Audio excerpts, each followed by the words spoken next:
What's up, tribe? How you guys doing? This is gonna be a Black Ink Crew. Okay, let's get that doing. This is gonna be a Black Ink Crew review, season 4, episode 12. So look, this episode was all over the place. I think it was just a bunch of filler scenes. So we're gonna go through this relatively quickly, cause a few things to talk about. So first we see Charmaine and Danielle in the studio.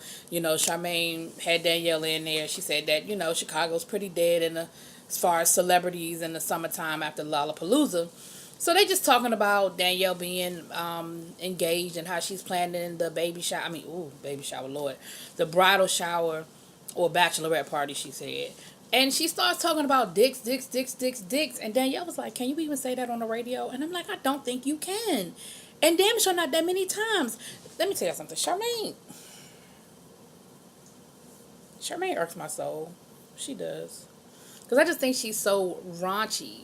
So anyway, while they're talking, her boyfriend walks in. Now, her boyfriend's been in Africa for the last 6 months. So she hasn't seen him. I'm sure they maybe visited once or twice and FaceTimed or whatever. But, 6 months without your man, I can understand, her response. She jumps up on him and she's like, girl, you could take over my radio show. I'm about to go fuck my man in the bathroom. Again, just unnecessarily raunchy. But it was a cute scene because, Danielle knew he was coming and it was a surprise or whatever. So later on in the episode, she prepares, I guess, this night of sex for him. She's got sex toys and, rose petals and all this stuff, which is cute. Here was my problem with that whole scene.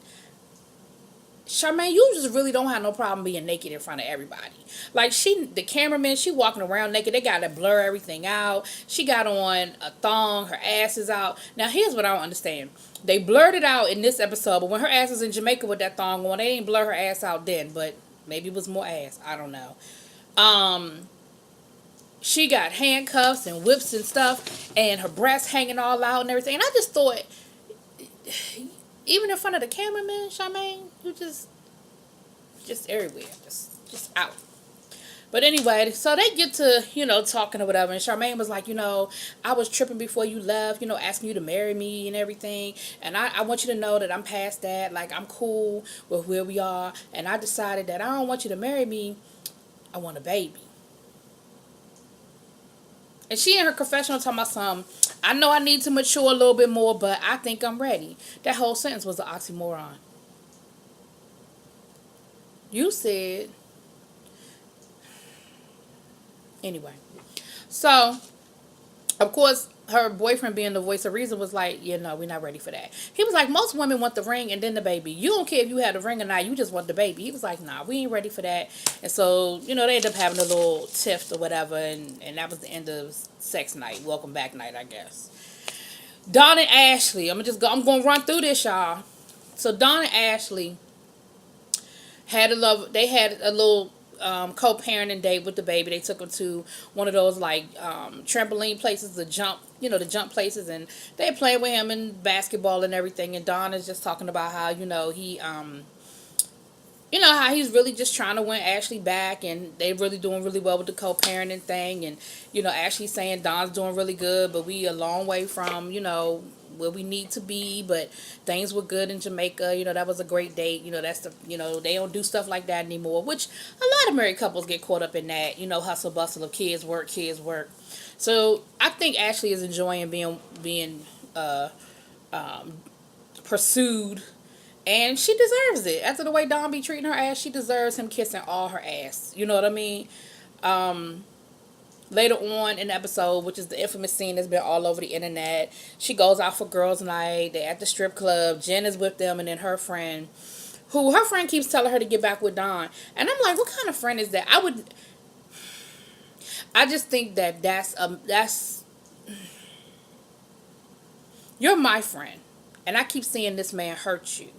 I don't know if I would be so quick to be pushing her back towards him, but I'm never going to be the friend to tell you to break up with him. Unless it's a physical abuse type situation. I'm never going to be like, break up with him, leave him, or divorce your husband. That ain't my place to say.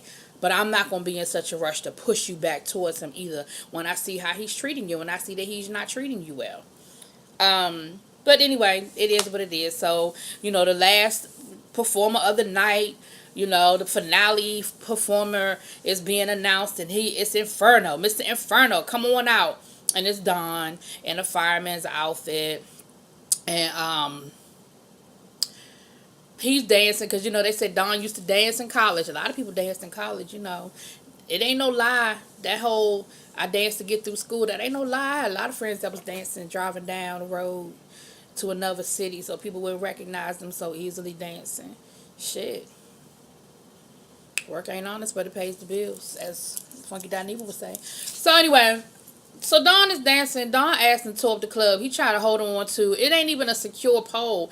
It's some sort of like, it looked like ace, what's that stuff called? The AC vent or whatever.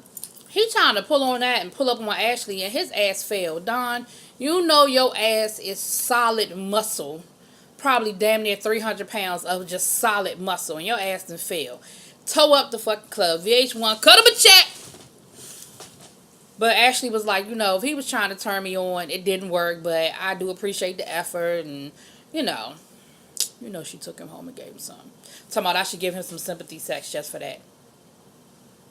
You ain't want to give him no sympathy sex. You just wanted to give him some sex. Alright, so the two big stories of this episode. So the first story, which, let me say this. Lily irritates my motherfucking soul. I really do. I think she needs some therapy, and I think that she has a fucked up way of looking at things. However, the one thing I do respect, my heart goes out to Lily, is her situation with her family, with her dad being murdered by the cartel, with the fact that her sisters are still in Mexico and she's here. My heart goes out to her for this situation. And so what came up in this episode was that Lily is really depressed over this whole situation with ICE, with the parents being separated from the children, because it's hitting home. She said in this episode she's actually had family members that are being deported, and that she worries about her sisters. And she was like, people aren't coming here from Mexico because they don't have nothing better to do. They're coming here because Mexico really has a lot going on, and it's really not the safest place to live these days. And so, Dawn and them was like, I agree, I hear what you're saying, but what do you want us to do? You tell us what you want us to do and we'll do it. And so Lily said she did a little research, and she found out that the ACLU was doing a lot of work. They were providing a lot of legal help and a lot of things for a lot of these families on the border. And so they decided they were going to do a fundraiser at the shop. And again, I don't know if this was VH1 or if it was Lily or it was a combination, but whoever did it, seriously, big ups. Really seriously big ups, because I love seeing people put their money where their mouth is. And so you saw the shop come together. They did a tattoo-a-thon, so all the money from tattoos that they raised from tattoos, they donated. They said they ended up donating $1,500. They took clothes, they took canned goods, they took toys, they took shoes, and they took all that stuff up to the ACLU, and they had the media come out. And it looked like Charmaine had it all organized and all of that. I was like, maybe you actually earned your title as manager today, boo. And it was really a good look. It just really was a good look. And when they went to the ACLU, they actually talked to the lady there, and she told them some of the stories of what they're seeing on the border and different things that are going on.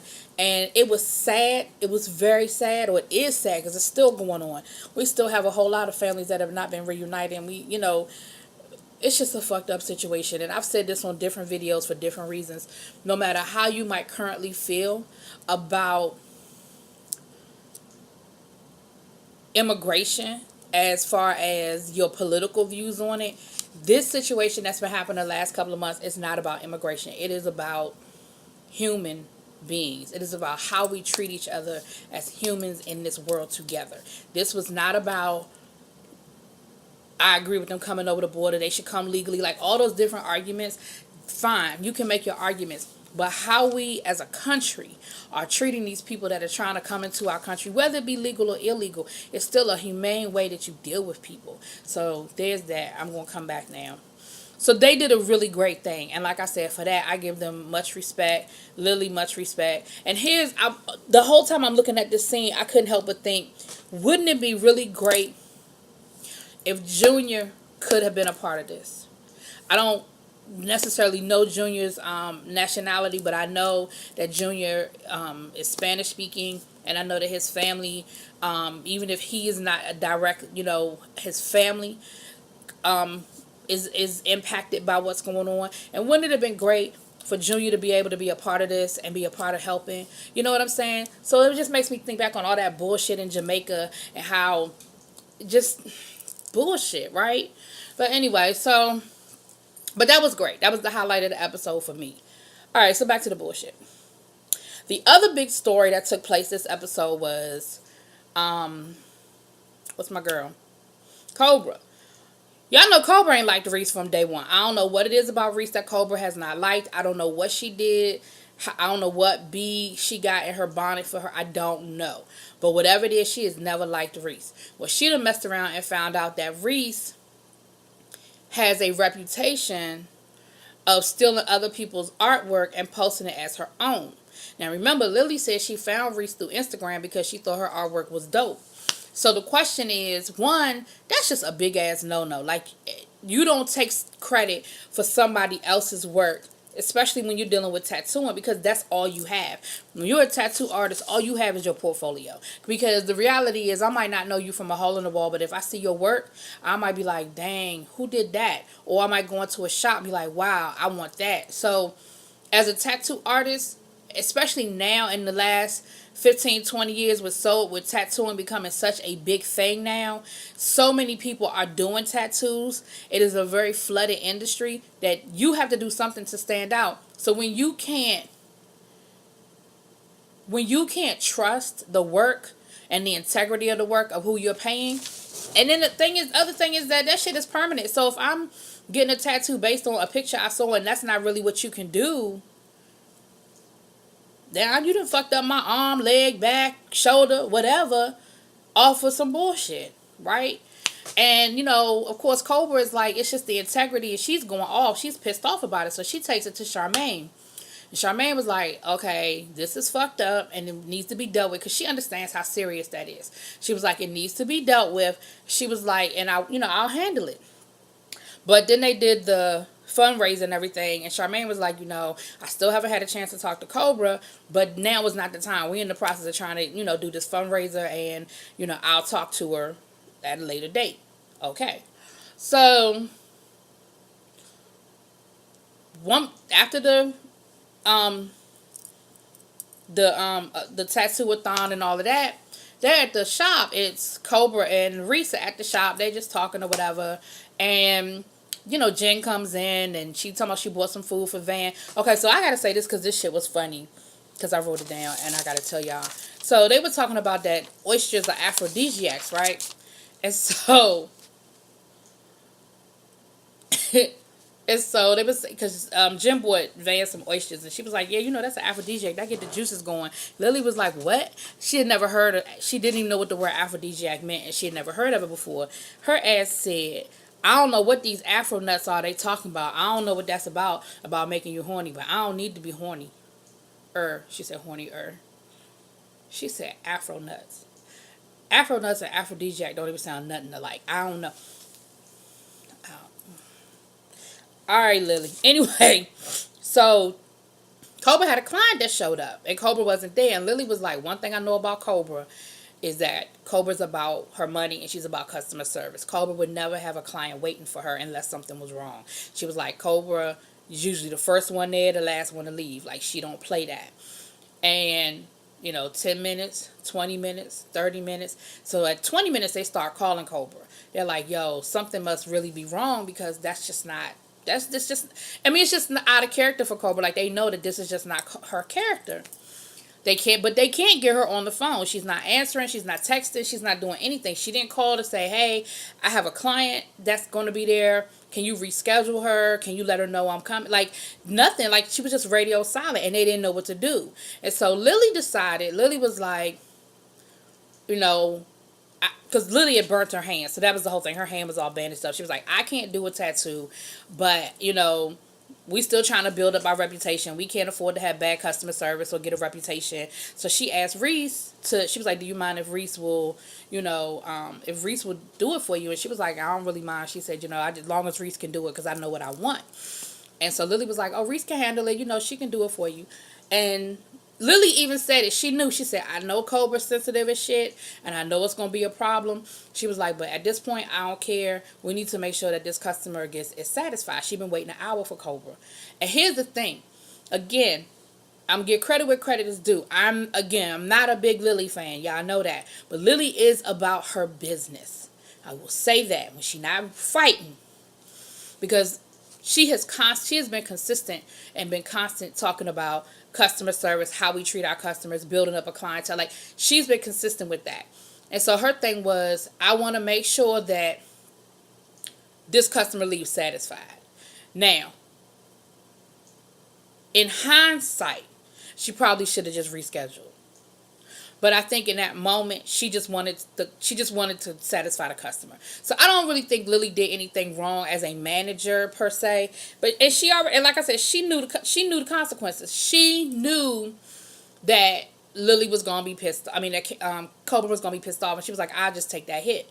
So Cobra, of course, comes in. She got an ice pack on her face. She looking crazy. Her face is swollen. She can't hardly talk. She comes in and lays down on the couch, like, straight up. And she said that she feels bad. She had to get some wisdom teeth pulled. She feels bad. She feel like she can ready to throw up. Her face is swollen. And so Lily was like, you had a client. And she said, yeah, did you reschedule her or whatever? She was like, well, no, she's back there with Reese. She said, because we didn't know where you were. We didn't know what was going on. And so, of course, Cobra goes the fuck off. And while Cobra was talking, starts talking about the fact that Reese was counterfeit on her IG about her tattoos, about her artwork. And she admits it. Reese was like, yes, I did it. I was early on in my career. I knew I was a dope tattoo artist. I just didn't have any work to show for it. And I was just trying to get, she said, I was wrong for doing it. I admitted it. But I've been trying to live it down. Like, I've been trying to live that down. So Cobra ends up, stomping out. She ends up getting pissed off and just rolling out. So Lily was like, okay, so what was all that about? Because Lily's thing was, I understand what Cobra is talking about, but this just isn't, like, in front of the client just wasn't the time for us to have this conversation. Again, Lily being about her business. So once all that was done, Cobra stopped out. I think the client left. I don't know. But it was just Lily and Reese. And Lily said, okay, so what's that about?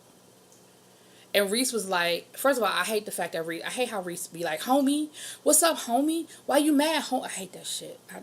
I don't like it. But anyway, but she was like, I did it. I was guilty. I admitted to it. And then she admitted that she put more than one picture up there. Like, Cobra only found the one picture that she stole, but she admitted that she put multiple pictures up. And she said, I lost everything because of it. I admit that I was wrong, but I've been living that down for the last 4 years, and I'm not going to be ashamed. I'm not going to, lie about doing it, but at the same time, I'm not going to live in my past. She was like, I know Cobra has a past too. She's not perfect. She's made mistakes. So Lily is listening. And again, Lily must have took her medication this episode, because Lily was pissed off. She said, I hear what Reese is telling me, but I'm really, really pissed off because I brought her in here. I brought her in here off the strength of her artwork. And how dare she not tell me this? So that, basically, why didn't you tell me so that I could be blindsided by it? Because had Reese confided in Lily, Lily could have had that shit off and told them, look, she had this situation happen in her past, but that was 5 years ago when she was first starting out. She knew she was wrong, but look, this is her current portfolio, and she is really a dope artist.